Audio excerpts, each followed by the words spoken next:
Assalamualaikum warahmatullahi wabarakatuh. Perkenalkan, nama saya Zarifa Ulfiat Tamara dari kelas 10 MIPA 6. Di sini saya akan menjelaskan materi kelas 10 bab 6 tentang hukum Newton.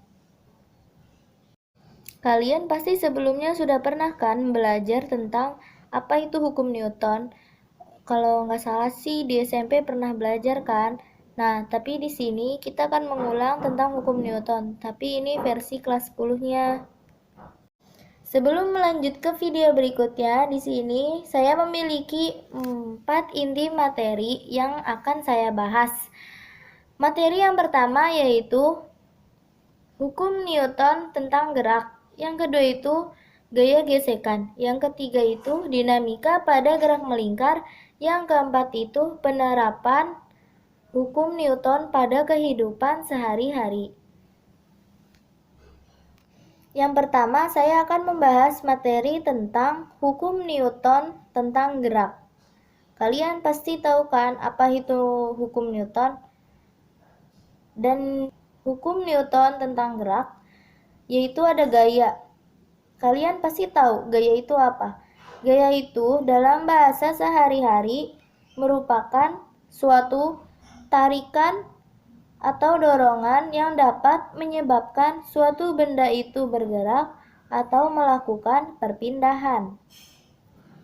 Jadi, konsep gaya juga memberikan deskripsi kuantitatif atau terukur tentang interaksi antara dua benda atau antara benda dan lingkungannya.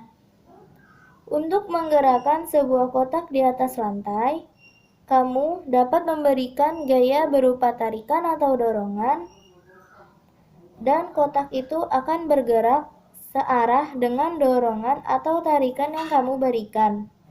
Semakin kuat kamu mendorong kotak itu, maka semakin cepat pula kotak itu bergerak searah dorongan kamu. Di sini juga ada dua hal yang mencirikan tentang suatu gaya. Hal yang pertama itu adalah kekuatan atau kebesaran atau besar gaya itu, dan yang kedua adalah arah gaya yang diberikan. Karena dicirikan oleh besar dan arahnya, gaya merupakan besaran vektor. Di hukum Newton tentang gerak, itu terbagi menjadi 3 macam hukum Newton. Yang pertama itu hukum 1 Newton, yang kedua hukum 2 Newton, yang ketiga adalah hukum 3 Newton. Di sini saya akan menjelaskan satu persatu di antara hukum Newton tersebut. Untuk hukum Newton 1 yaitu yang berbunyi, jika gaya total yang bekerja pada benda yang sama dengan 0, maka benda yang semula diam akan tetap diam, atau benda yang semula bergerak lurus beraturan akan tetap bergerak lurus beraturan, yang disebut kelembaman atau mempertahankan posisinya. Di sini dirumuskan dengan sigma F sama dengan 0, maka benda itu akan tetap diam dan benda itu akan tetap bergerak lurus beraturan. Untuk hukum Newton yang kedua, yang berbunyi, percepatan yang ditimbulkan oleh gaya yang bekerja pada sebuah benda yang berbanding lurus dengan besar gaya dan berbanding terbalik dengan massa benda. Hukum Newton 2 ini atau biasa disebut hukum tentang gerak. Dan yang ketiga, hukum Newton 3 yang berbunyi, jika benda pertama mengerjakan gaya pada benda kedua, maka benda kedua juga akan mengerjakan gaya pada benda pertama yang sama besar tapi dengan arah yang berlawanan.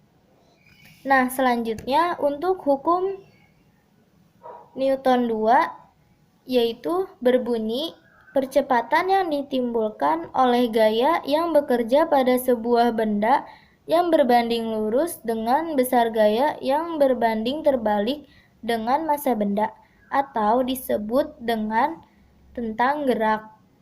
Nah, hukum Newton 2 ini dirumuskan dengan sigma F sama dengan massa dikali percepatan.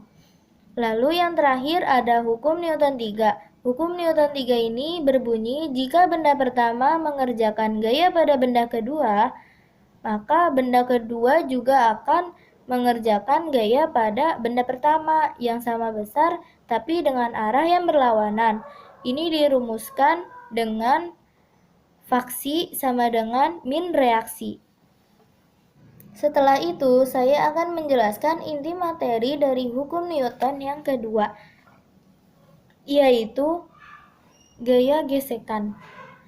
Kalian tahu nggak sih gaya gesekan itu apa? Gaya gesekan adalah gaya yang ditimbulkan akibat adanya persentuhan langsung dua benda dan arahnya beraturan dengan gerak benda.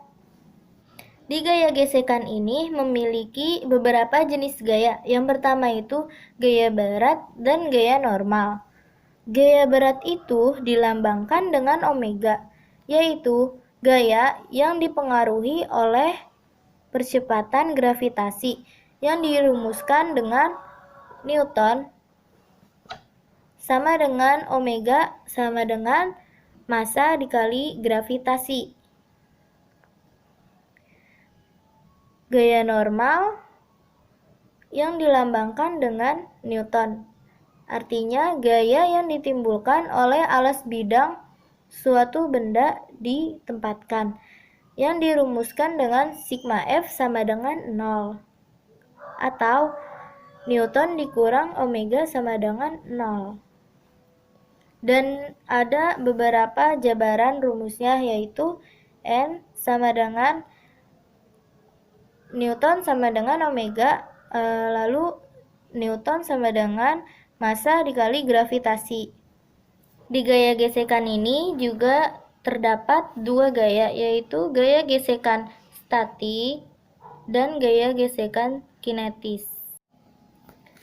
Dan juga ada aplikasi-aplikasi di hukum Newton, dan saya akan memberikan satu contoh tentang gaya gesekan. Perhatikan soal berikut. Bila massa masing-masing benda adalah 3 kg pada massa 1 dan 4 kg pada massa 2, maka gaya tarik yang diberikan sebesar 14 Newton. Maka tentukan percepatan sistem dan tegangan talinya. Jadi kita cara menjawabnya yaitu ini merupakan hukum 2 Newton, yang berarti rumusnya sigma F sama dengan massa dikali percepatan, yaitu F ditambah tegangan tali dikurang tegangan tali.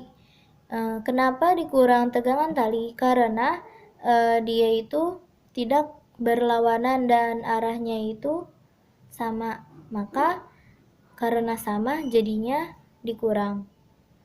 Terus sama dengan M1 ditambah M2 dalam kurung dikali percepatan. F-nya itu tadi 14 Newton sama dengan M1-nya 3 dan M2-nya 4, berarti 3 ditambah 4 lalu dikali percepatan. Nah, terus 14 sama dengan 7 dikali percepatan. Kenapa 7? Karena 3 ditambah 4 hasilnya 7. Lalu 14 sama dengan 7A, 7 percepatan. Nah, A percepatan sama dengan 14 dibagi 7 sama dengan 2 meter per second kuadrat. Yang kedua, kita akan mencari tegangan tali.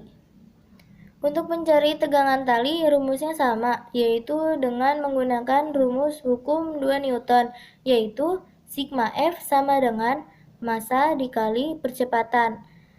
Tegangan tali sama dengan M1 dikali A.